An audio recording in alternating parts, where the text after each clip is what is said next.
এইসব ইঞ্জিল আমার মাথায় ঢুকতো না ভাই।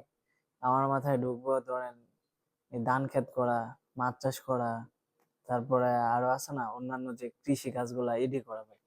আমার মাথায় এই ইঞ্জিলের ভিতরে কি আছে এই মাথা আমার না। আমার মনে হইতাছে যে এমনি চুল টুল সাইডটা শুরু করে রাখি, তারপরেও মনে করেন মাথায় হাত দিলে খালি মাথা ঘুরায়।